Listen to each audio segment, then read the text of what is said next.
Zambian politician and businessman with a background in accounting. Mr. Mpundu previously served as Kitwe District Commissioner from 2017 to 2020 and has been vocal about governance issues, even founding the movement for good governance, Ichawaiche, to encourage youth participation. He's known for his straightforward language in Parliament, which has led to suspensions, but he is pledged to moderate his tone. Mr. Mpundu has also faced legal issues, including a sedition charge over a social media post urging politicians to, quote-unquote, buy guns for self-defense. Mr. Mpundu joins me on the hot seat, and I'm your host, Chisha Mwambe. Good morning, sir. Welcome. Morning, Wachisha. How are you doing, my brother? Doing good, thank you. How are you? Very well, very well. The hot seat. Now you can catch us live on our Facebook page. That's Hot FM Zambia. We're also live on Kwitu FM 93.3. That is our sister station. We're live on Kanele FM 97.7 in Lundazi as well. Let's begin our conversation, Mr. Mpundu. Last week we saw the Ichawaiche joining the Tonse Alliance led by presidential candidate Brian Mundubile. And that was quite an interesting alliance that maybe some people didn't expect. Ichawaiche and Ichawakuru coming together. What necessitated this decision, sir? First of all, Echisha, I'm very grateful for the invitation. I had to drive very early from Kitwe not to miss this conversation because it comes at a very important time when a number of questions are being asked, particularly why we have found it befitting that we join hands with our colleagues. Let me start by stating that for a very long time, Chisha, young people have simply been regarded as pawns in the game of politics. They've simply been used as tools by those who wants to get into political offices. And of course, they've been riding under the adage, young people are future leaders, which future, unfortunately, I argue, has never been clearly defined. Because I am 43 years today, but there are some people who still think, no, you're the Mwaiche. Okay, so true to say, the future they speak about when young people are going to be leaders is simply, a cleverly concocted, arrangement to keep young people in the terraces, hoping one day it will be their turn. So we thought with my colleagues 2 years ago that we needed to create a special vehicle or a special platform that will give an opportunity to young people to also sit on the table of decision making. Now, from experience, it proved very difficult for young people, no matter how much work we put in, to be accorded a place on the table of decision making. As an example, the current leadership, there's no young person who sits on the table of decision making alongside President HH, despite him speaking about his love for young people over and over again. Besides, even his trump card was a young people who he went to saying, if you are now, say, Bali, we are going to give you opportunities as young people. So we found it befitting, myself and my friends, that we needed to bridge this gap. We needed to give an opportunity to young people. After all, when you look at the problems of Zambia, I don't think that most of the leaders we have today have got the capacity to resolve the challenges of Zambia. Zambia's problems requires innovation. Zambia's problem requires fresh thinking, which resides with the young people. So it's only prudent that we give an opportunity to young people so that they can bring their freshness, they can bring their innovations, into the equation so far as resolving the problems of Zambia is concerned. So we have been on this journey propagating that young people's time has come. Now, there were several calls that were being made, because between you and me, let me say this, and I know that it's going to be a controversial statement and is obviously subject to rebuttals. Today, we can arguably boast that we could be the biggest political group in the country today. Based on what? What are the metrics? Based on the numbers. Okay? Social media or real numbers. Remember, when you say, I want to join Ichawaiche, we now have a format. You have to go through a process. You fill up a form. We give you a membership card. Right now, as we speak, our membership is clocking 1 million. Because already those who have already gotten their membership card, as I posted, my colleagues posted yesterday, we are over 600,000. Those who are sitting on our WhatsApp groups who have not yet gotten their cards are in excess of 600,000. So we can basically say we are clocking 1 million members as we speak now. Now, hypothetically speaking, there is no political group today that can boast or can say they have got a membership close to 1 million. Not even the UPND. By the way, to qualify that, nobody should ever suggest that because UPND got 2.8 million votes, then they have 2.8 million members. It's not possible. The people that vote don't vote because they are members of a political party. Voting is based on your feelings on that particular day. As I can conclude or say from what has been said by many, those who voted for UPND were not UPND members. There are 3/4 of those who were just frustrated with PF who decided to cast their vote on UPND. So to suggest today that UPND could be having 2.8 million is simply an illusion. And so when we say we have got about 1 million members, it tells you we could arguably be the biggest political party. Is this across the country? Across the country. How long did it take for you to get to It has taken us 2 years. This initiative was birthed in December 2023. So it has basically taken us 2 years and a month of us getting those numbers. Now, those are people that have actually subscribed to our platforms and who have actually gone ahead to even get membership cards. But there are quite a number of those who subscribe to the Ichaba Iche who, for one reason or another, do not want to be part of our WhatsApp groups or do not want to become members by way of getting membership cards because of the nature of what they do. Civil servants, as an example, don't want to be part of our platform for fear of victimization. There are those who are doing business, who don't want to be identified to be associating with the Ichabache and have not been part of this platform. So we can actually be bigger than the numbers we are, pronouncing now. So these tangible voters. These are tangible voters. By the way, for you to get our membership card, there is a form you have to fill, and one of the gaps you have to fill in is a membership, or rather a voter's card number. So when we speak about those who have already gotten their membership card being over 600,000, we're already speaking of having over 600,000 registered voters who have gone ahead to even get membership cards. So if we were going to be a very selfish people, me as Binwell Mpundu, who wants to lead this country, who wanted to lead this country in the August 2026 election, I could have based, my standing on these numbers, and we would have gone ahead to participate in the election, and we could have actually been a force to reckon with because of the numbers, right? If we wanted, and against all odds, I want to repeat this without being, afraid of being misunderstood. We arguably are the biggest political group at the moment. And if we wanted to be selfish, we could have gone ahead and participated in the August 2026 general election. So why did you join hands with Tonse if you now? So those are big numbers. Yes, those are big numbers, but that you speak of. Chisha, 1 million votes, 1.5 million votes are still not sufficient for us to win the election. Now, for me, I want to say categorically, it would be foolish of a politician today, considering the political environment that has been created by the UPND, to go into the election of August only for you to be on record as having participated in the election.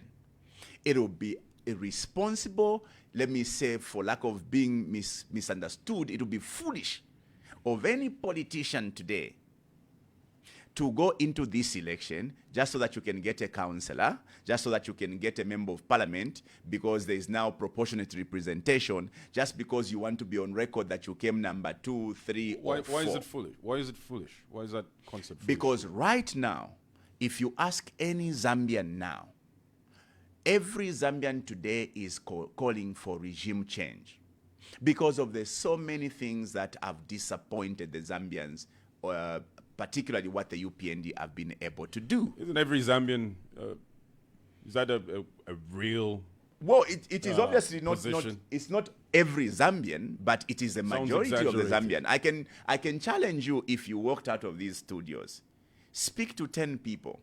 I can bet 1 million kwacha if you get 3 out of those 10 people you are going to interact with today who will tell you they will still go ahead and vote for UPND. We are ground people. To our background, we interact with people. And this is the response you get everywhere you will go. If you're going to interact with 10 people, 3, if you'll be too lucky, and I say that with the extreme certainty, you'll be too lucky that you're going to get 3 people who will say they're going to vote for UPND.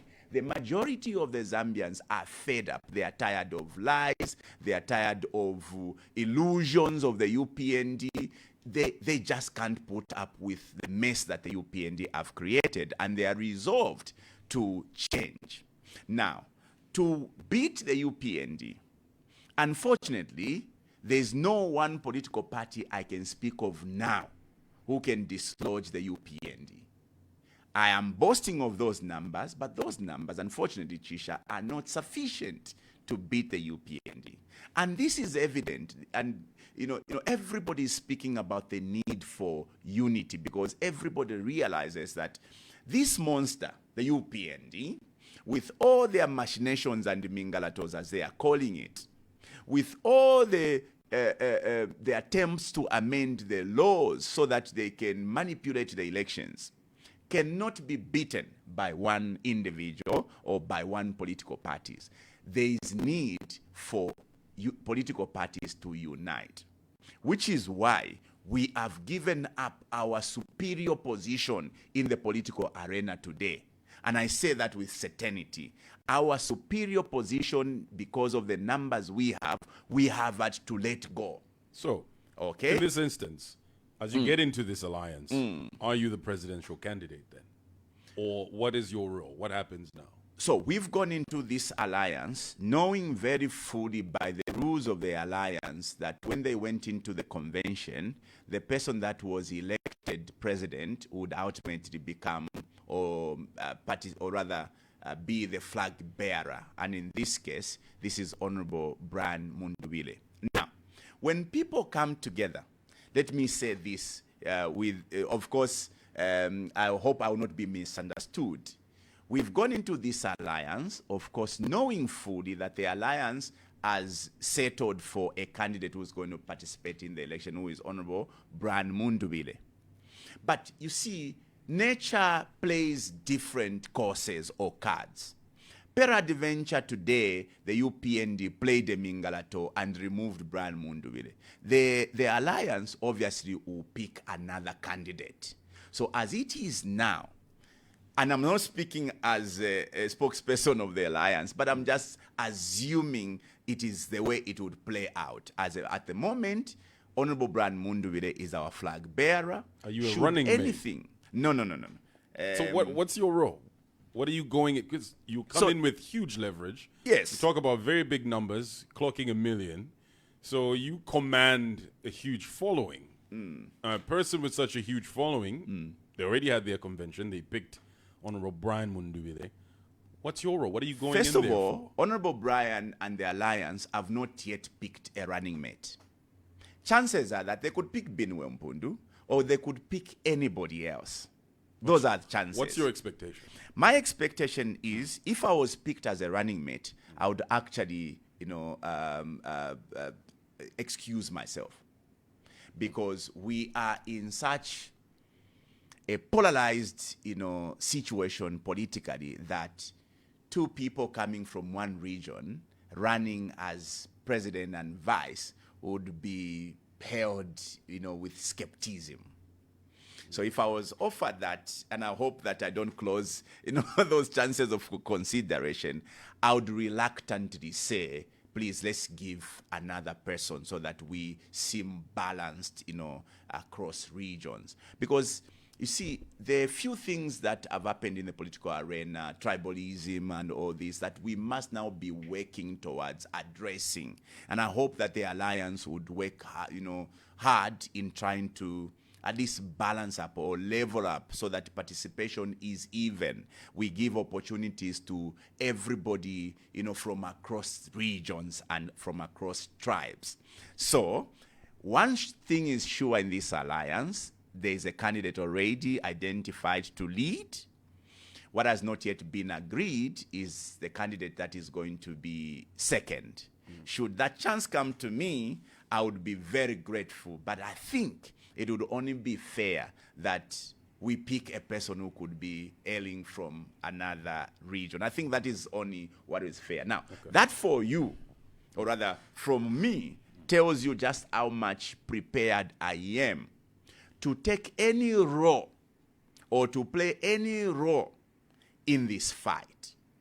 Because if, and I want to repeat this, I was a selfish guy, I could have gone into this election and I would have gotten home with a lot of numbers. And I would have actually taken a number of young people into parliament by way of proportionate representation. Remember, the amount of votes you get as a presidential candidate qualifies you to actually get people that you can nominate into parliament by way of proportionate representation.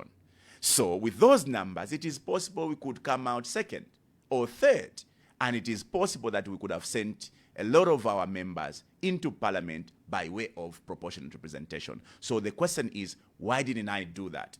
I didn't do that. I didn't pursue that route because we can't go into this election for trial and error or for numbers or for recognition or for history's sake.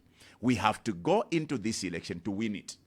Because this monster, if he wins, and I mean not as an individual, when I say monster, the UPND as an organization, if they win, I shudder to think there will ever be any opposition in Zambia. Why do you say that? Because what they've been able to do right now is they've passed an infamous Bill 7, which in context addressed non-contentious issues of our constitution.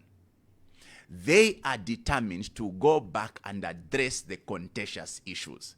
And part of the contentious issues may include removing, the running mate clause, removing the 50+1 clause, removing the 10. Though? These are conversations that have been held since time in memory, or rather since 2021 when they ascended into power.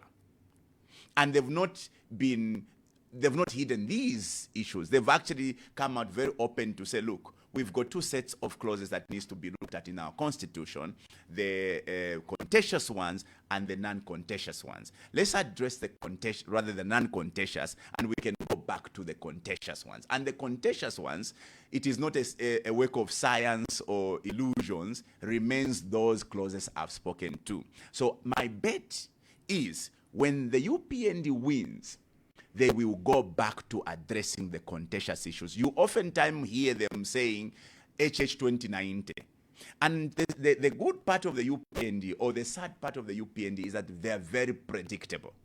Remember when they were signing, this new constitution, the Bill 7, they actually started pronouncing that I think we need, to give HH 30 years or 20 years. But that statement actually came from one of the statements have been made from time. But immemorial, unfortunately, from the time Kenneth Kaunda was president of this country. Chisha, unfortunately, we heard those type of sentiments. Unfortunately, Chisha, when people used to say Keke Muyaya, they used to go ahead to field him with a flog. Okay? So we have heard the UPND make pronouncements that have only come to leave the next day. This statement of UPND wanting HH to go beyond 10 years was not pronounced by a mere individual. It started from a statement from one of the chiefs in the southern province, and it was sung by a number of UPND cadres at Mulungushi conference. So your guess is as good as mine that chances are that they would not want HH to walk out in 2031. After all, Who can even take over HH if he left in 2031? They have nobody. There's no one who's credible within the files and rank of UPND that can take over HH. And these characters are not prepared to let go of power if we gave them beyond 2026. So, I will say this again, that if the UPND wins the August election, we are doomed. And if there's anybody who's going into this election to get numbers or recognition or to be on history records, unfortunately, beyond this year, there may not be opposition. After all, we have seen... But the president doesn't just have the power to just say something and something happens. You're part of the legislature. Have you lost faith in the work of the legislature to block something that the president would want? You've been able to see what that legislature wing has been able to do. Against all odds, against the outcry of the people, they went and passed the infamous Bill 7. Guess who voted? Even those people we never thought would actually, buy into, these, machinations. Okay? They are about to amend the electoral law. Outrageous propositions are part of what they are trying to take to Parliament not long from now. Imagine removing a security feature of a ballot, the stamp. Imagine, insisting that Secretary Generals must be the ones to sign or nobody else. Secretary General who are recorded at PACRA. What if that Secretary General dies today? And the records at PACRA indicate that that Secretary General is the one who should sign. What if they buy that Secretary General? All those are carefully coined to ensure that they are given the edge to manipulate their competitors. Imagine what is the other outrageous proposition they've made in the proposed amendment. I need to remember that. With the stamp on the back, there have been conversations about how the ballot itself, the paper, has enough security features, and so the stamp on the back is... The stamp anywhere you go. The stamp, Chisha, anywhere you go, be it in the bank, you do a deposit, a stamp is the best security feature. Is the best form of authentication for any document, a stamp. You cannot remove a stamp from a ballot because that is authentication, the best form of authentifying a document. I'm trying to remember the other outrageous proposition they are making in this new amendment. I'll remember that. But see, the point I'm trying to make here, Chisha, is that for my colleagues in the political arena, we have led the way. We have demonstrated that we are prepared for the sake of the Zambian people, for the sake of the Zambia we need. We are prepared to leave our ego by the door. We are prepared to abandon our pursuit, our personal and individual interest. We have gone and aligned ourselves with a grouping. Okay, relegated our opportunities to lead this country, or for what? Or for our country. How have the youth responded to this? Because they want, the point of following a young person would be to have a young leader lead the country. But now you've endorsed Honorable Binwell Mpundu. That doesn't that go against the very core principles of HRH? First of all, I'm very confident that whoever Binwell Mpundu is going to pick will be very youthful. Okay, so I can say, with a lot of certainty, from the conversations I've had with my colleagues in the Tonse, I know that Binwell Mpundu is going to pick somebody youthful, meaning that the young people are going to be represented at the very highest level. If that doesn't happen, do you walk away? No, we don't walk away, but I'm very clear that it's going to happen. Secondly, I am very confident that if Binwell Mpundu wins, part of his cabinet is going to be a very youthful lot of politicians. Why are you so confident about I'm very confident because... How well do you know Mr. Mpundu? You don't expect that I can go into an alliance without tabling these issues. There's no way I can lead a pack of young people into a place I don't know, as opportunities for them. Why are you so confident that your demands or your propositions... I am confident because we have had these agreements already. Like I'm saying, I am not like other, alliance partners who have gone into alliances only to get themselves a position as leaders. I have gone into this alliance having fully, negotiated a package for the young people that I've been working with. So I'm very confident if we cross this line, it will never be the same story for the young people. The young people are going to sit on the table of decision making in the next government should the alliance win. It means chances are that, and I say with a certainty, over 60% chance is that a running mate may actually be youthful to represent the young people. I'm very confident that a good number of those who are going to sit in cabinet are going to be youthful. I'm very confident that we are going to have, for the first time, very youthful permanent secretaries, very youthful DCs, very youthful, foreign dignitaries. Or rather, individuals who are going to serve in foreign service. So it's kicking out all the experienced people and just bringing in the youth. Is this a threat to people who've worked in the civil service for a very long time? I am emphasizing... We'll look at you coming in as you're just going to kick all these people out who've been working for 30, 40 years. Chisha, I can tell you at the Ichabache gone in alone, that accession would have come alive. 3/4 of those who have been in the political arena would have actually been phased out.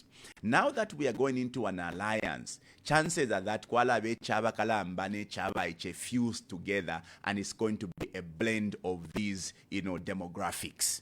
So I am speaking and I'm putting a very strict emphasis that I am very confident that there are going to be a good number of young people who are going to sit on a table of decision making based on the conversation that we've had prior to us accepting to team up with our brothers. And I want to, stress this so that I assure the young people of the movement, which we've already done, by the way.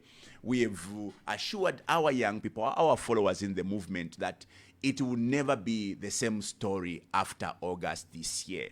The young people in August are going to be in offices, good offices. Some are going to be in parliament, some are going to be in cabinet, others are going to be ambassadors, others are going to be permanent secretaries. That I can say with a lot of certainties. If you just tuned in, this is the Hot Seat here on Hot FM. We have Honorable Binwell Mpundu as our guest. He is independent member of parliament for Nkana, also a leader of the Chaba movement. I'd like to know, there was some news that came out about Tonse Alliance youths who were arrested in Kalulushi on the Copper Belt and were released on police bond. What was that meeting about? And what's the current situation there? It's true to what they say. As things change, they still actually remain the same. The UPND were crybabies when they're in the opposition. They cried foul about, the intimidation, about, unfair treatment in the political arena when they were not being given enough, time to mobilize themselves. Unfortunately, they've continued to do exactly the same, if not worse. This is a political year, Chisha. I don't understand how, and I was saying this at the police station in Kalulushi yesterday, I don't understand how a political party in power would be so scared to go and arrest 16 people who are locked up in a hotel room planning for Women's and Youth Day. Honestly speaking, even that same law called, unlawful assembly. Unlawful assembly is a law that was created more to avoid people meeting to disturb public peace, right? So I don't think there's any logic to arrest a small grouping of people who are locked up in a room with no threat to the security of the public, who are busy planning for a national event called Women's Day and Youth Day. Unfortunately, this is what the UPND has become. They've become, they are threatened by even their own shadows. Imagine we just announced that we're joining Tonse Alliance. The entire president goes to parade students on the Copper Belt, and unfortunately, the students are not even paid. So, what we had or we witnessed in Kalulushi is very unfortunate because the people that were arrested, the Tonse members that were arrested, were not posing any threat to the public peace. They were locked up in a room at a lodge discussing, or rather making preparations for Women's and Youth Day. So why not let the police know, just to avoid any sort of interference? In a political year, and I was saying this to the police yesterday, in a political year, it is not possible that we can afford notifying the police of every other meeting we are going to have, because we are going to be having 2, 3, 4, 5 meetings in a day. Imagine how outrageous or cumbersome that can be to notify the police that you are going to be having 10, 15 meetings in a day, because those are meetings that we are having every single day, because this is a political year. I think that a normal society would be flexible in this regard. By the way, even that same law, the unlawful assembly, has been abused. First of all, there's no requirement by the law to get a permit from the police. There's only a requirement to notify them. And the requirement is such that they can offer security to you. So why would police want to give us security if we are going to lock ourselves up in our house or in a room at a lodge? Because you've obviously read the report of Kalulushi. When the police went to the lodge, they found the room locked up. The reason why they were locked up is because they did not want any disturbance, or otherwise did not want to pose a threat to the security of the public. There was mention of silk. What was that about? Well, these are insinuations that somebody mentioned that they were meeting for silk, but the truth is that they were meeting to discuss preparations for Women's and Youth Day. Well, that came from the report. They said someone mentioned silk, and everyone is asking, what is this silk about? What is that? I've not been able to... is that code word for something? No, silk is a women's grouping. I think it's some empowerment group for women. So they meet under some grouping called silk. So it was reported that this meeting was a silk meeting. But unfortunately, what I found on the ground yesterday is that these individuals had met to plan for Women's and Youth Day. What happens now? So what happens now is that they were released yesterday on police bond, but they will obviously be taken to court. This is the second incident. There was another arrest made to the one of the leaders of the province of the Tonse Alliance on the Copper Belt, Council Amon Sengand Group. There are quite a number of arrests that are going on. Just yesterday, we were told our leader, Honorable Munduvide, was almost being, disturbed, for simply traveling to, the Western Province. So you can see our colleagues are agitated, especially around the Tonse, because make no mistake, the Tonse is becoming the ultimate vehicle for the Zambian people to remove this monster we have. And by monster, again, clarify, you mean the UPND? Yes. Why are you calling the UPND a monster? Well, the UPND are a monster because they've basically messed up our lives. What does a monster do? A monster will obviously devour you, will disturb your peace, will disturb your lives. The UPND have actually sent this country into a reverse gear. If it is years, I can safely say that we've been taken to 50 years back. Is that entirely true? Because when you look at the metrics for the economy, what are the metrics? We're in the positives now. What are the metrics? Currency is doing well. Fuel prices have dropped. How could you say we've gone back 50 years? Is that a fair statement to make? First of all, let me say that the real economics is when numbers translate to realities on the ground. Doesn't it take time for that trickle-down effect to happen? So what time will it take? Because you only have 5 years.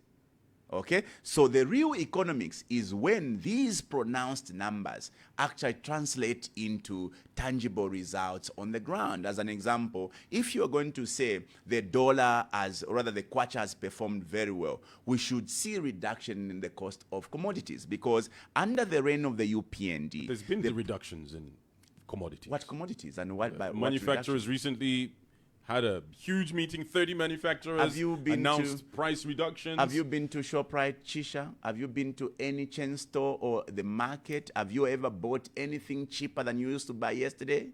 No, sir. So you've not seen any reductions? What reduction? What reduction, Chisha? Because even fuel is still very high. Compared to the so-called enemies they called PF, the prices of fuel are extremely beyond reach. Not only is fuel beyond reach, even the availability of fuel is another problem. So we are seeing this gymnastics. We call it the election gymnastics, where you see power that has been unavailable for over 3 years is all of a sudden available. We have seen the Kwacha that has performed the worst in recent years suddenly becoming the best performing. We are seeing so much of these gymnastics, but unfortunately or fortunately for the common people on the ground, they are fully aware that these are all gymnastics of the elections. So you don't give the UPND credit at all for turning things around when they found the economy was in the negative. You know, we were moving at a negative growth of GDP. Chisha. And now that has changed. Look at the inflation rate is now in a single digit. Chisha. Don't you give them credit for doing certain things that have improved the economy? Yes, the trickle-down effect may not happen immediately, and that's with economics. It doesn't always happen right there and then. You Chisha, don't plant maize today and expect to harvest tomorrow is what they always say when it comes to the economy. Chisha, I can tell you very clearly that the PF that was said to be a very bad government, which is why people made a decision to change it, even performed far better in all spheres than the UPND. I'll give you a few stats so that you can look at the PF that defaulted on Let's talk on a about loan the default in on the 2020? loans. Let's talk about the default on the loans. PF borrowed and left the debt, the foreign debt at $11.9 billion, having inherited a debt of about $2 billion. So in essence, PF externally borrowed about $9 billion in 10 years. Please mark that. PF in 10 years borrowed about $9 billion because they left the debt at 11.9, having inherited a debt at about $2 billion. In 10 years, they borrowed 9. What did they do with this debt? You saw airports being constructed, the so-called sausage by President Aka in the Ichlema, Livingstone, Ndola. These are remarkable infrastructure that came out of that borrowing. You saw hospitals, a good number of hospitals, and these cannot be argued. You saw, power generating projects being, constructed. The latest was the Kafuel Lower, project. So PF, with all its borrowing, had significant amount of infrastructure that are still standing as we speak. All this flyover here is part of that borrowing of the 11.9 billion. In 4 years, UPND has pushed the external debt from 11.9 to 20 billion, meaning they've borrowed about 8.1 billion in 4 years. Now, if you compare the two, PF used to borrow the so-called Eurobond, which was fairly, rated in terms of interest. These are actually borrowing on commercial interest terms, as opposed to what they said they would be borrowing concessionally. I think that conversation we've had in Parliament almost every other year for the last 4 years, where the UPND have actually backpedaled and are borrowing not on concessional terms, but borrowing from the banks on commercial interest rates. So if you compare the two, PF borrowed excessively, but they borrowed just about $9 billion in 10 years. UPND has borrowed $8 billion in 5 years. For what? Have you ever been able to see anything UPND has built from the $8 billion they've borrowed? Have you seen any road they've built? Because if you talk about the dual carriageway from Lusaka to Ndola, it is our target. It is us who are going to pay. It's a PPP, plus there is actually criminality going on as we speak today over that dual carriageway. What criminality is that? Well, the PPP works in a manner that when the contractor does the job, they have invested, they need to recover their investment. That is when you give them the toll facilities to be collecting the money that they have invested. As we speak today, the contractor has been collecting our toll money and using that toll money to actually do the road. That is daylight robbery. In fact, aba nibasakala nyongo because they still, what is we can actually see and what is some people are still clapping. When you look at the commodities, compared the two, I'm not speaking for PF, I left PF a long time ago, but because I was part of that government, if you compare the so-called worst performing government of the PF, the prices of commodities was quite reasonable than they are now, including the same fuel that President HH used to say, but PF balavika poka markup because of middlemen. These by UPND have proved to be criminals in handling our fuel. You remember for 3 years, under the arrangement of agro-fuel, it was discovered that we were paying 3 times the actual cost of fuel. This was discovered when the pipeline was now opened to be accessed by others. Now, when you are looking at those comparisons, you can tell clearly that they are criminals. By the way, PF was corrupt. These are more or less 100% more corrupt than PF was. The statistics are there. Go to the CIF, FIC, the Financial Intelligence Center. Every report since 2022 has indicated a serious surge in corruption in this country. So the UPND have proved to be more corrupt than the PF that was said to be more corrupt. You talk about fuel being cheaper during the Patriotic Front, but there was subsidies there, wasn't there? And then there was a huge bill that was left behind that the UPND had to come and mop up. Yes. Which is one of the positives that they've done, but you won't give them credit for anything. But let's say this, my dear brother Chisha. Government puts up a subsidy, which is what every other government does. Every normal government in the world. After defaulting on a loan, you go and put subsidies on commodities. No, remember, that would be looked at as this is not being irresponsible with fiscal discipline. Chisha, the subsidy is not an afterthought or an after activity. This is an activity that was accruing. You know, the subsidies were part of what every, government would do. It's actually what every other government would do. Even if you go to America, the American government would cushion, issues, and despite America because they have a better economy. But do you know how much America owes? America owes trillions. Actually, it's every the country biggest. has debt. Exactly. But they didn't default. That's the difference. Every country has got a debt, and part of that debt is government trying to make life better for the citizens. How do you make life better for the citizens? You cushion them. As opposed to this country where you give incentives only to foreigners and you punish the locals. In responsible government would create a level playing field so that citizens can be cushioned on, essential commodities like fuel. That is what every responsible government does. There's nothing that would have stopped the UPND from adding, subsidies on fuel had they not prioritized to satisfy their business partners. Because the 3 times cost we are paying for fuel, all that money that we were paying could have gone for subsidies. So the difference is that the PF could have subsidized, spending huge sums of money, public money, to cushion the citizens. These, our friends, put all that money in people's pockets. What are the promises that this alliance you've come up with Honorable Binwell Mpundu there? We know there's high levels of unemployment. Yeah. The cost of living is very high. Mm-hmm. The BNNB bulletin is released every month, mm-hmm. and it's sitting upwards of 11,000 kwacha, which a lot of Zambians can't afford. Mm-hmm. What's the plan? What are you going to do better for that Zambian who's listening now, caught at a crossroads as to what decision they'll make in August? First of all, I'm not a spokesperson for Tonse, but I can tell you from the conversation I've had with Honorable Binwell Mpundu, Honorable Binwell Mpundu is not coming into the picture as an all-knowing individual. There's a difference, yeah? When, and unfortunately, I see this and I'm very saddened where Zambians believe that one single politician would have solutions for every problem. Now, that is why we are getting disappointed.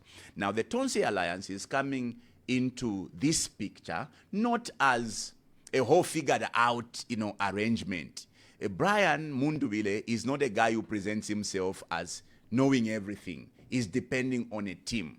And all these collaborations that are happening, the Isapo, the other groupings are coming, they are bringing with more solutions on the table. As an example, I have made serious propositions to Honorable Brian Mundubile on how we can manage the young people, because I have sat down with the young people, listened to their aspirations, listened to the, shared their anxieties and their dreams. And I can tell you, Honorable Brian Mundubile with a Tonse is going to have the perfect solution for young people, and this is what is going to happen. It may look like this, because you see, young people are in categories. There are those who have had an opportunity to go to school, they've gotten into college, and they would want white-collar jobs. So part of the priority of the Tonse Alliance when we form government will be to industrialize. And the industrialization is going to come because we are going to insist that we add value on every mineral or every resource. Now, when you add value to resources, it means you are going to create industry. Now, adding value on your maize will mean you are going to set up plants for midi meal, for Gaga, which is maize bran, and all this. That creates employment. Adding value on your copper means that there are going to be industries for cables, industry for making bullets. Adding value on your mukula means that there are going to be companies that will be making furniture, companies that are going to be making all manner of products that comes out of wood. Adding value on all these resources would create industries that will create employment for those young people who are going to walk out of school with a paper. Now, there's another category of young people who are not educated, but they can do things like mining. As opposed to the approach of the UPND that goes into a mining area, sends police officers to go and kill, open fire on our young people, we are proposing a different approach. I come from the Copper Belt, and I've said this to Honorable Brian Mundubile. When I was DC, I never allowed young people to be chased from an illegal mining site without providing alternatives.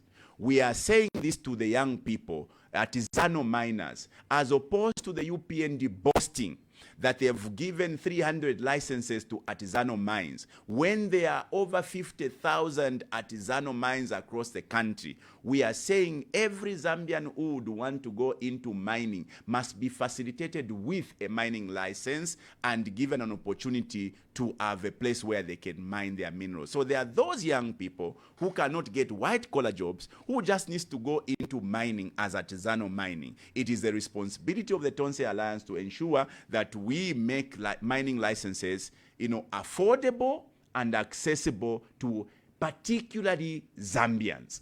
The gold we are seeing will not be mined by foreigners. The gold will be mined by a partnership between the government through a special vehicle and the locals. The over 20,000 young people who have been chased out of Mufumbwe, they are going to be taken back into Mufumbwe. They will be taken back into Mpika, I've forgotten the name, but in Mpika, they will be taken into Mumbwa, they will be taken into Shuangandu, except they will be taken in formalized manners. They will be assembled in cooperatives, they will be given licenses, and they will be given another incentive, which is some capital for them to acquire the necessary tools they need to mine. Then through a special vehicle, all gold resources will be sold to a government established entity. This is the second class of young people. The third class are those with talents. Those in talents like acting. Those who can go on social media and create content. We as a Tonse Alliance, government are going to make sure that, number one, monetization is going to be done within 1 year, or rather within 1 month. Remember, I took a motion to Parliament that government must monetize social media. It has been sitting on the table because President HH believes that young people are wasting their lives on social media. I Show Speed was in the country. That is a boy that has made millions of dollars from social media content creation. We are saying social media monetization is going to be something we are going to do within our first month being in government. It will create employment. It will create opportunities for young people who otherwise cannot find jobs, either white collar or cannot go into mining. We are also talking about young people who are talented in, say, producing movies. Okay, I propose to Parliament that we must set up a film fund. When we get into this government, I think you heard President Mpundu mention to this when we were doing the signing ceremony, that we are going to set up a huge fund towards empowering the film industry, because the film industry has got the potential to create massive employment. The other thing we are going to do is to double the number of jobs that currently exist by way of pronouncing a 24-hour economy. Chisha, today if you have 20,000 people working in Kabwe, if you pronounce a 24-hour economy, just know that there will be 40,000 that will be employed in Kabwe, because there will be now double shifts. So we are proposing a phased approach to a 24-hour economy, starting with the major cities, Lusaka, Livingstone, Kabwe, Chipata, Ndola, and Kitwe. These must operate on a 24-hour economy, because by default, there will be double shifts that will be created, meaning that if we have in those cities 50,000 jobs, they are going to double to 100,000 jobs. So these are but strategic, steps that we are going to take to enable us to address this issue of unemployment, especially among young people. All right, needed to give you time to give out all the steps there that you're going to put up. We'll be opening up the phone lines shortly on 0974-870-877. Feel free to call us so you can give us your question or contribution. But before we get to the phone lines, I just want to get your thoughts on the delimitation exercise that's going on right now. Are you happy with how the process is running currently? It's flawed. How is it flawed? First of all, the reason why we argued against Bill 7 is because we saw serious deception. The process itself was flawed from the start. It was unconstitutional from the start. That is why the Constitutional Court even pronounced itself that you needed to go back to the people. Okay? So we saw a lot of deceit on the part of the UPND, because how do you propose to amend the Constitution without a basis of that amendment, especially when we talk about delimitation? Because our friends had intimated that they are going to embark on delimitation based on the 2019 report. I was serving as district commissioner for Kitwe when the 2019, exercise was conducted by the Electoral Commission of Zambia. There was a report that was produced thereafter, which report our friends, insinuated they were going to base the delimitation on. Fast forward after the Bill 7 passes and it is now law, that is when now they are suggesting let's go back to the people to consult them which constituents is going to be delimited. But guess what? They've already decided which constituencies are going to be delimited. Whatever is going on in those districts is simply but a rubber stamp.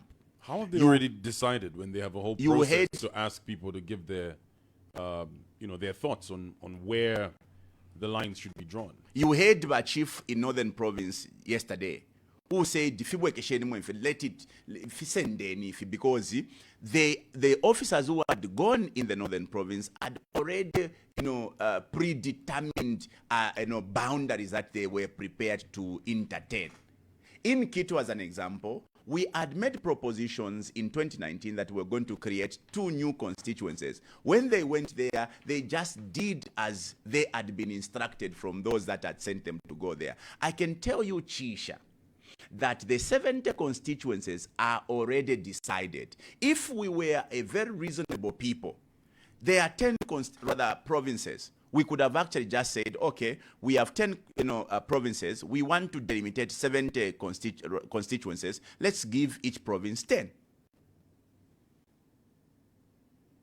Is it 10? 7 each, right? So 7 times 10 would have meant each province is getting 7 constituencies. And it would now up to the provinces to sit and agree where the constituencies are going to sit. But do you know why I am not even discussing this matter anyway? You will not hear me talk about this delimitation, because for me, an illegality is an illegality. Even if this constitution has been amended, I still feel that is a bogus exercise, and I am not even going to be part of it ever. But I will tell you that the UPND are mafias. Anyway, they are... You're using some very strong terms, some adjectives that are very strong to describe the UPND. Chisha, Cornelius Mweto has said President HH is going to employ the best Mingalato. Who does Mingalato? It's a mafia. Do you know what Mingalato is? Mingalato is Bemba, right? It is. Yeah, but do you know what it is in English? It is part of what mafias does, Mingalato. So they have confessed they are Mingalato boys. So what can we call them? We are only calling them for what they've pronounced themselves to be. But they haven't called themselves mafias. No, but you're the one calling them that. But Chisha, when you say I am a specialist in Mingalato, you are a mafia. There's no two ways about it. That could mean anything. You're choosing the worst possible adjective to describe them based off of that statement. Unfortunately, Chisha, I am not one of those people who will sugarcoat things. Me, I say it as it is. Well, okay, if they're a mafia, what have they done that's mafia-like? Well, what's going on? Everything they're doing. First of all, they came to you, let's amend the law. We are going to introduce delimitation, okay? Delimitation is going to be based on the 2019 report. Have they gone to the 2019 report? No. When they were amending the same law, constitution, the Bill 7 thing, they said we are going back to the people, and they constituted a technical team which produced a report. What did they do with the report? They shelved it. They went back to the same bogus Bill 7 that they had already initially shelved at Parliament. What do you call such a people? What do you call such a people? Unfortunately, you are a people, Chisha, who are entertaining these small things. We are unfortunately the only country on this earth who would have a minister come and pronounce, because let me say this, Chisha, and this you must take them into context. A minister says, "Tualachite Mingalato." The power to elect leaders is vested in the people by the Constitution. The power to decide who is going to be councillor, mayor, MP, president is with the people. But if a government says they are going to manipulate that power through Imingalato, you, the citizens, are clapping. Are we okay? No, we are not. If a minister of information who reports what the position of government is says our president is going to use Imingalato, you know what it means to win the election. It means our president is going to manipulate the election. That is what Cornelius was saying. And we, the people, are taking it as it is. Life goes on. There's something wrong with us as a Zambian, and we need to change. So when I call them these names, Chisha, I'm not calling them from without. I am calling them by what they've presented themselves to be. They are mafias. When you are involved in this criminality at the extent we are being told by the Financial Intelligence Center that corruption has grown by over 500%, what do you call such a government? It's a criminal gang. It's a criminal gang. If you are going to borrow 8 billion in 4 years and you have nothing to show for, where is that money? Has it gone to slay queens? Because they used to say about PF slay queens. What can we say about them? At least if PF Queens, we could even see Ama fly over. We could see Ama airports. We could see Patala. Queens. Because that's what the UPN claim, right? That the UPN used to give their girlfriends. Ngabena bale Kongola $8 billion in 4 years with nothing to show. Does it mean that Queens? Unfortunately, Mumube and Zambia, you like to pretend, not Binwell. I don't pretend. I call it as it is. These are mafias. Well, let's involve people. Give us a call, 0974-870-877. We have Honorable Binwell Mpundu, who is the independent member of parliament for Nkana. You did say you moderate your tone. I wonder if that's really going to happen. Give us a call now. We'd love to hear from you. Call now and be part of the show. Dial 0974 870 877. The Hot Seat on Hot FM. Hello, good morning. Good morning, Tisha. How are you? I'm okay, thank you. How are you? I'm fine. This is Loiso. Binwell Mpundu, how are you this morning? Very well. How are you? Yes. The hotel in this country of Mingalato, where people have much popularity and the bank students in those days. I never see such a thing as a president to go and buy people because it's popular. So you could be. I've never seen the desperation by our president. Okay? And then on top of that, when people are suffering, they go ahead and tell them, Toti Sana. Indeed, Toti Sana. We're suffering as Zambians. We're not having the 3 news that we are told. The cost of living has gone through the roof. If I go to the cost of this, a family of 5 is more than 10,000, you understand? And how much I think was 50 paid. You understand? And then you increase by 700. That's move out. You know, we go to pay as you earn. So, man, someone that's paying taxes in this country, if you have tax holidays, they're looking at about $2.8 billion per annum. And then you're saying that, no, 40 Sana. 40 Sana? People that are enjoying the country are foreigners. You get that? These Zambian companies are going down because of bad economic situation in the country. And yes, there are such kind of people that are saying things okay. So we support you, sir. Go ahead and we are behind you. So don't relent, don't fear, and if these guys are a criminal gang, as you say, because if the corruption has increased by 2%. Lawrence, we need you to conclude, sir. God bless. Thank you. Thank you very much for your call. 0974 870 877. Call us now. Hello, good morning. Hello, good morning. Morning, bro. Morning. Kindly take us off loudspeaker, please. We're struggling to hear you.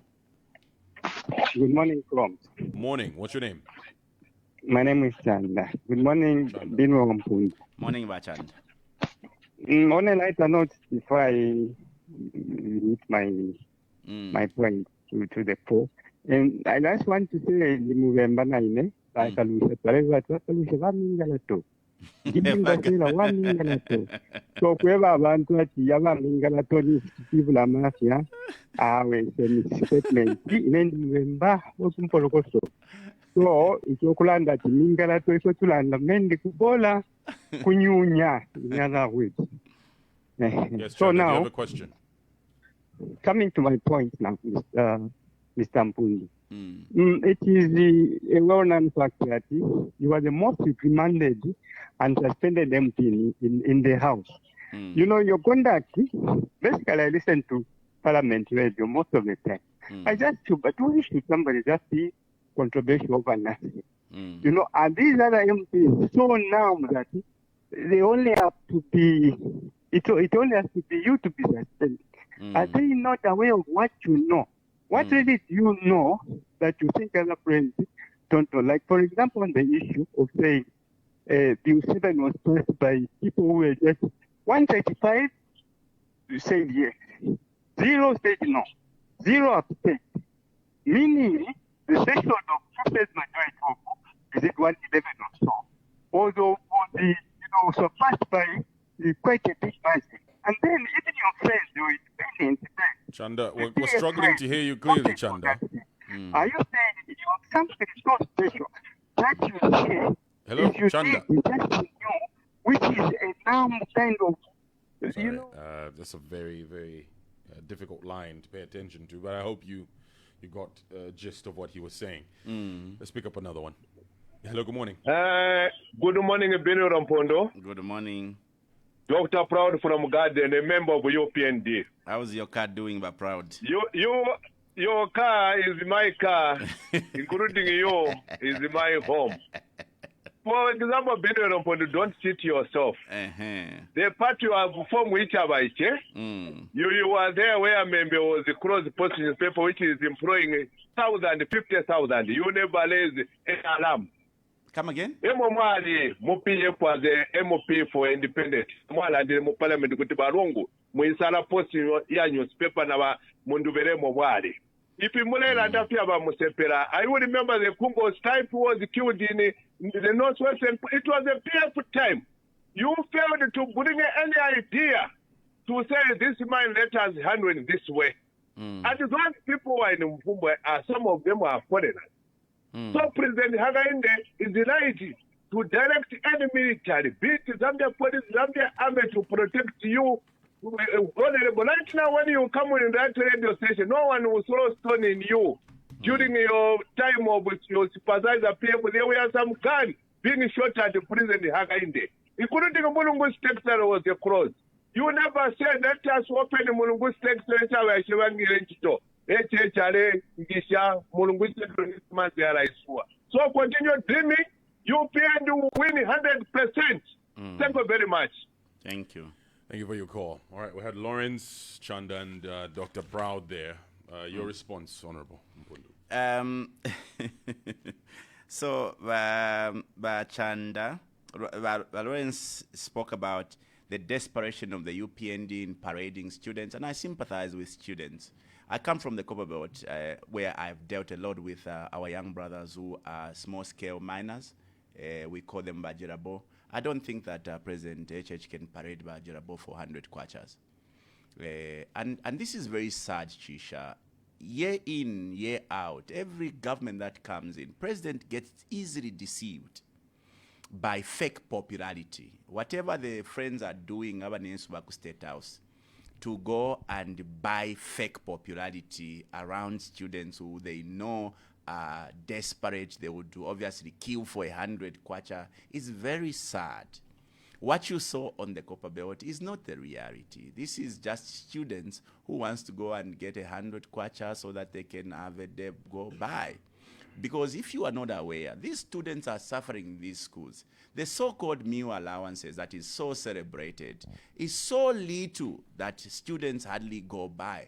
If you are given a 600 kwacha today to survive in a month, what can you do with a 600? So every student would want to take a chance to get an extra 100 kwacha.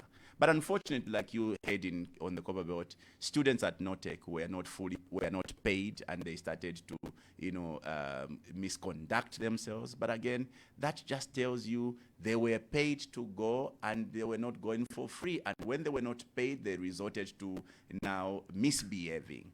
Okay, so you can clearly see that that was a staged up arrangement. That was clarified by the Notec administration, right? The clarification was to the effect that they had been paid.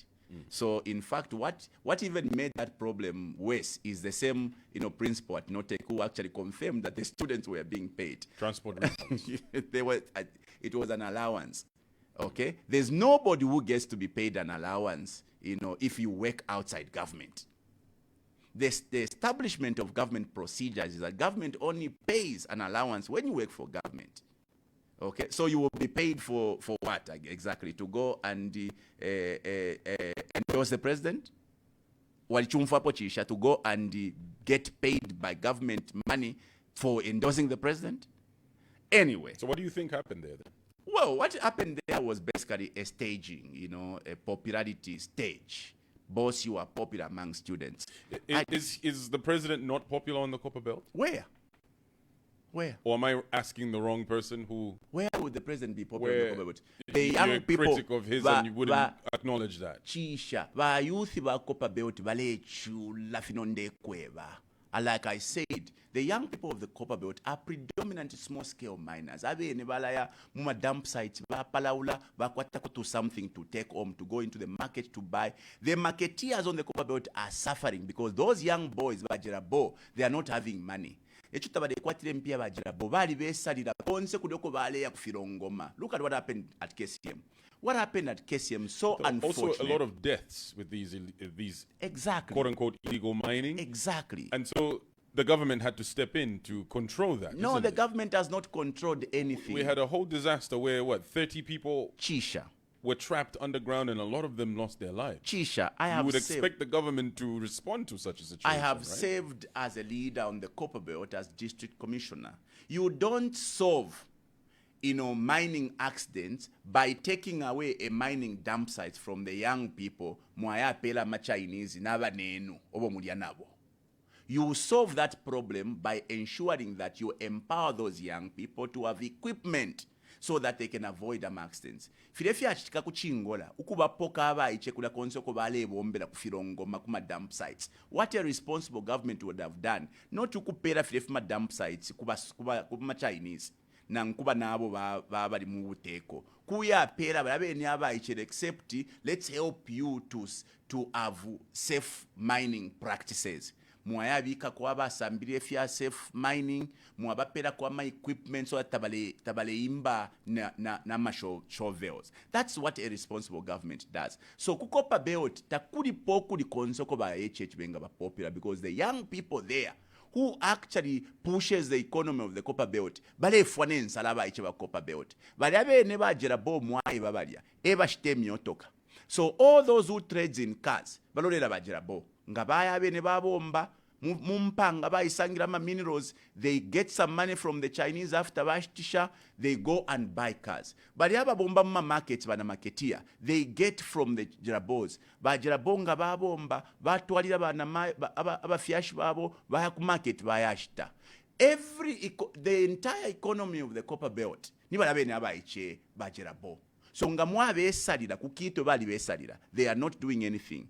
Kuchingola bali besalira, kuchilira bombwe bali besalira, kumufulira all the dump sites have been given to foreigners. How do you expect the president to be popular on the copper belt among young people? The only thing they can do is to go kulibala bene abaicha bakwe aba, they can easily be excited with a 50 kwacha or with a 100 kwacha. That is a short-lived, or a staged popularity context here chitike copper belt. Civil servants, he says, are struggling nangwafola lelo. Now imagine you boast of creating employment among public servants. Mwaingisha ba nasi, mwaingisha ba teacher, na ba shala. Ero balia bale fola ma peanuts. Ngaingira mu Shoprite mulia naka basket takale kuma no kuisula because the commodities are so expensive. Ba teacher lelo bali nenkongo le bamona bali chitata commit na ma suicides lelo. I have had a friend ninkwata omunani teacher wako bati alafuma mukufunda aya mukuchita mukubombe ya bukaboyi. Imagine if you're able to fikire lelo, because you can't survive with the salaries the public servants are getting. Ero nomba no kuya bazembere ko kubapera 700 kwacha salary increment. No kulumba balalum, but we are the best in history. Michael Sata increased the pecs of civil servant by over 100%. Imwe mwaya bapera 700 after to alanda because they had stalled the negotiations. Mwaya bapera 700 and you are even claiming no, we love the civil servant. But civil servant chisha bale chula such that even those employment opportunities you are creating, it amounts to nothing because bale afemubu chushi. You have no idea when payday comes for these civil servants. But chika ngafe payday ilaisa no kuisa because payday is simply agony for these public servants. So what would you do then, if you're the ones that are in power? What do you do with the civil servants? The civil servants deserves better. They deserve better remuneration. They need to be paid, not those slave wages they are being paid. They need to be paid better. They need to have better conditions. Akaleba civil servants bale kwata kono tuma workshops. Omo bale kwatira ka tuma to balancing up. Civil servants need to have all these incentives. They need to have access to facilities that can give them, housing facility, housing units. They need to have facilities that can enable them to, go farming or otherwise. All these incentives must be available. Ilelo, I may sound very unpopular. Na tule kanumba, because of desperation, abantu bale pepaida ine napsa partial withdraw. But if you look at all those who have gotten partial withdrawal, badi dipila kuma skulu. Now, when you withdraw partially from your pension, nindala mesh freshaya for you to create uko akuisa fikiranga wa poka pension. But partial withdrawal number ile pitilira fie kuma skulu na mukuchita atenda ma problems because ababa civil servants ba kuata ma problems such that na ile ni partial withdrawal na isanguka number ni enemy because they are eating away their pension to attend to their own day-to-day problems. So a responsible government, because the civil servant is what moves the country. okay, needs to take care of these civil servants by creating all those incentives, better packages, other, where would you get the incentives. money from to pay civil servants more? There's so much money in this country, Chisha. There's so much money. As an example, this government gives an incentive to the mining companies to allow them to be selling, to be exporting copper concentrates from June to December last year without paying duty. They are taking away our minerals without paying a single ngwe. First of all, we have been duped in this country. We don't benefit from our minerals as we are supposed to. We only benefit kansonsela through taxes. Ordinarily, this government should have been benefiting more. But even that same tax we should be getting from the minerals, this government gives the mining companies to be taking those minerals without paying excise duty. We lose the little that should have gone towards increasing the pay for workers. Okay? When you export concentrate, takwabe chalo in this modern day that would allow minerals to be exported in concentrates. But that is what this government is doing. They allow minerals to be exported in concentrate form, and on top of that, they don't even charge tax. We lose over $5 billion in just less than 6 months. Do you know what $5 billion can do to these struggling civil servants? It can increase their pay by 100%. I can challenge any mathematicians to do the mathematics. Those minerals that were allowed to be exported in concentrate form, we lost over $5 billion in just less than 6 months. $5 billion is a lot of money that can go towards the welfare of these public servants. We are allowing God to be taken out unregulated properly. You know what is happening in this scandal? This is the worst scandal of the year, but the way we are handling the God issue. I have stayed to UPND. Ghana used to face the worst serious or the worst problem of illegal gold mining. They called the illegal miners galamzees. When the president came, when I was debating, unfortunately I was curtailed by the Moyo.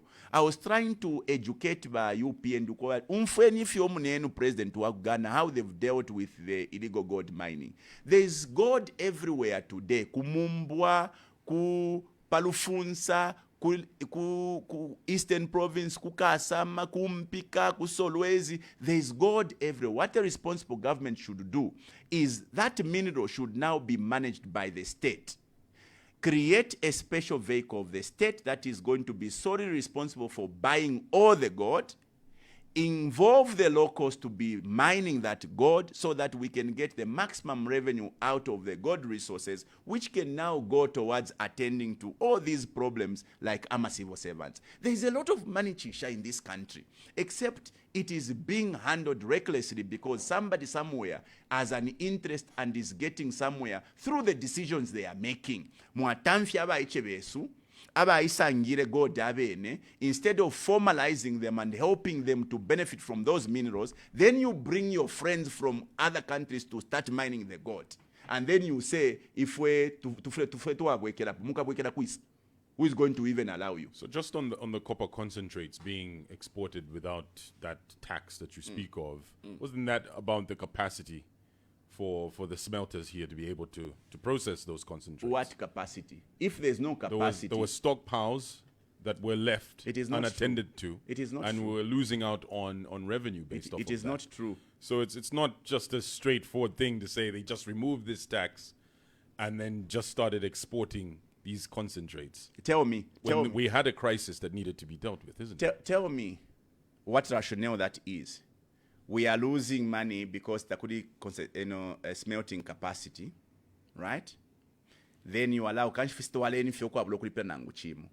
which is better. Let's allow the capacity we have to continue processing panels so that we can be getting some revenue, or allow our money to just go free. Because remember the danger.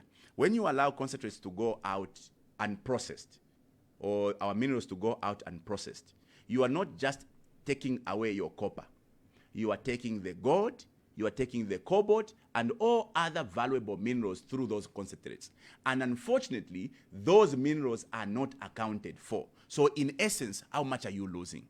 That is why I will tell you, we lost in a space of 6 months over $5 billion from that reckless decision. So it doesn't make sense where you say we have no smelting capacity, so let's allow our minerals to just go free. It doesn't make sense. Let's pick up some more calls, please, before we come to a close. Call us now. Hello, good morning.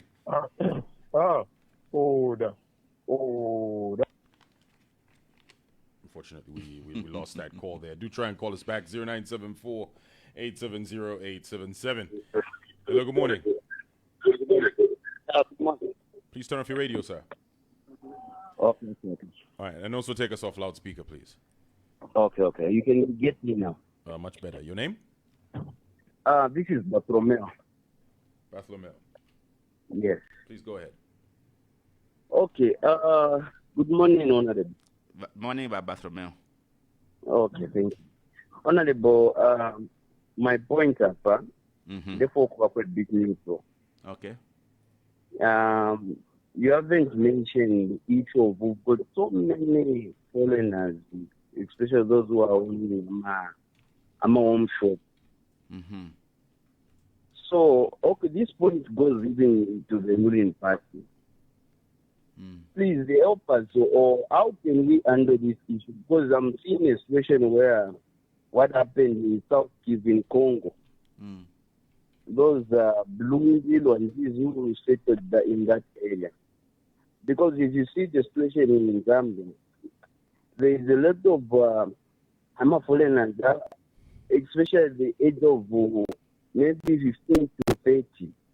So now, if you tell 10 to 15 years, they will probably become Zambian, and then so it will be difficult for us because that's a fatal. So a situation where expenditure, so Bartholomew. Hi, Bartholomew, okay. Can you hear me? Yes, sir. What is your issue with the foreigners? Because they are foreigners who are here legally. So what's the main issue? What's your concern with foreigners? Yes, my issue is that in most cases, by immigrating, by Sarah. So which means that here illegally. So this is my issue where the government and the also incoming government should look at. Okay, Bartholomew, thank you for your call. Thank you so much. All right, just needed clarity on what his main concern was, because we don't want to spew xenophobic rhetoric here. Call us now. Hello, good morning. Hello, good morning. I think we may have lost that one. Do try again. 0974-870-877. What is your contribution? We really want to hear from you. Hello, good morning. Good morning. Good morning. What's your name? You are talking to Brother Namanda in Kampumba here. Brother Namanda. Brother Namanda. Namanda. Okay, please go ahead, sir. Yes, Honorable, good morning. How are you, Namanda? How's the UPND? No, UPND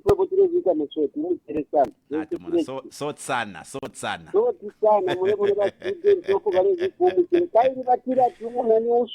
Tamwaka ushe imwe iyo.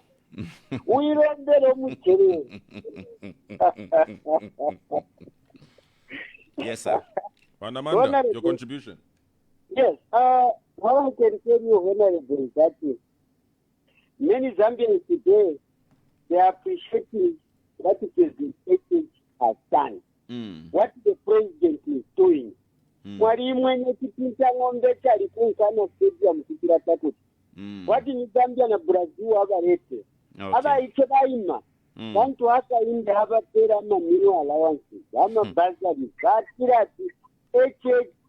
Una ni usku na wairombe umuchere kwenyu umuchere sana sana babita mone nabacha rekenda maxi isha itatala kitapo mupie there are schemes under CDF to pay aba kupare mbao abakukula abakubira ngamasuti mwetwala ngarebira kwagaji afumapo akaida abengisa ku national service tuwali omuntu tekyatase olobatira tushita kya mwana wange kiyo akoni kikyakala kimairo ali paka bulonga abaana abanono batira free education biteni momusere bale bikomusere abayi tomba abayisi abanono nga bayishira ekeki muna niusuma bale bita momusere uko mwehaine wanamanda twatotera mkwai so imwe mwebaleebisaba opposition temukotesya kuiba abantu temukotepo mugakita bantu bambi mwe bamembe baliyanda okuti opo mwali finshi mwakitire finshi mwali ekita kuma contract baleetweba bamembe wanamanda twatotera mkwai. Thank you very much. Thank you very much. All right, Bartholomew and Namanda there. You can respond as brief as you can before we close. Yeah, so unfortunately, Banamanda, chintangombe mwamwene malo kukitwe. Na nibudi abushiku. There were students that were ferried from all the schools and they were motivated by something. And for a student, kama mpela 100 kwacha, out at base, whether balem support na balem support. So in my advice to you, ngamlefo kwa fokateka mwebeni chilipa ground. Because if you are going to be staging popularity context like that, you are going to mislead the president. Where he should have seen there's a problem, he's not going to see problem because it's going to be showered by praises. Bartholomew laments about the foreigners being here. This is a country that celebrates more foreigners than locals. The foreigners who are coming here, capital, they can easily set up a business. Those who are coming in, with bigger capacities, they are finding more incentives when they come to do mining activities. Government, tax incentive, incentives. If as an example, they are even allowed to export our minerals for free. But the locals here are languishing. Chisha, do you know the anguish of the local businessman today? Ilelo, a businessman would supply to Mopani. Supply and contractors. Ba supply ku Mopani. Mopani akali already within 30 days. Today Mopani will take 60 or 90 days to pay you. But ZRA tabakwata compromise if you have not paid the taxes. So if you have supplied and you have not paid in 60 days, ababa ZRA na pope nefenga taudi pile, they will go and revoke your tax clearance certificate. And when your payment comes, they will garnish immediately. So, businessman lelo bale kwata fe supu pakano tapalipona akamupusa bale diapo because ZRA has been unleashed to unfairly treat the locals. Now imagine a businessman or ZRA, and ZRA revokes the tax clearance. How is that businessman going to operate without a tax clearance? And if it doesn't operate, how is he going to pay the same in Congole that ZRA is pindering? So what this government has done has made it very, very difficult for the locals to enjoy business, but they've given all manner of incentives for foreigners to come and enjoy business. Ngefofine, you go into the shops, you find, in the compounds, you find Rwandese, Congolese, because Vena, Baleisa Notuma capital, the capital that the locals cannot enjoy. If the locals had owned those shops, the Rwandese would not be here to own those shops. They are here because they've seen an opportunity where there are no shops in the community, they come and set up the shops.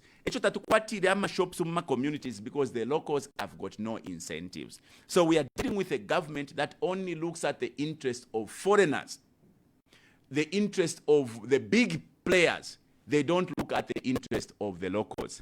But ababa tataba proud bachisala natfukubasuka bachitila mu PF yard bipile. That's why Kungo was killed. Uyo Kungo balela ndapochisha was PF chairman for Northern Province, who the UPND cadres killed in cold blood while he's filming the ordeal.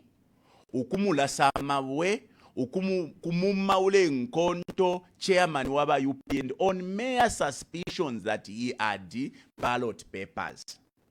Ba UPND eo ba ipe obalanda ko bachila bateba muipe ba proud mulete kanya ni momu aipe bantu benu eba muipe on suspicions that he had ballot papers. That speaks to the violence that is in the UPND. contrary to assertions that by UPND are peaceful people, in onchita by UPND chisha, if they don't like you nangumwapusana, they can come and abduct you. The way Black Apple was abducted at a grave site, bamuchita abduct, baya mupumaula, bale mukopa no kumukopa, baposta na pa video. Is that what you can say kadarism yali muno? Because the kadarism yaba muno yafumafe mu market, filiaba PF balesta mu market chongo, but it is so lethal. By UPND nga mwapusa na fe balabe batabena kanasha. Nga mwapusa na fe, they will follow you and they will maim you. Baka kukontaula amolu. So you should not even be proud imeba pride ukulale etefi. Bachanda mwachitila ine naliba controversial.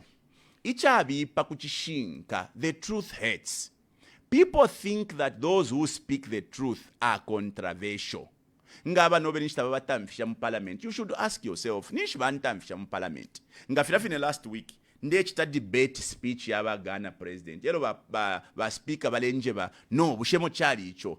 Because they don't want to be told the truth. So unfortunately bachanda, I am not one of those who's going to kumyanga mumatui awe nshaba muni programu iyo iyakula myebefe mulefu okumfwa ine kumyebefe tamulefu okumfwa. If you are going to call it controversial, well and good, but the truth must be said so that it helps those in power to do the right thing. I'd like to thank you so much for joining us today.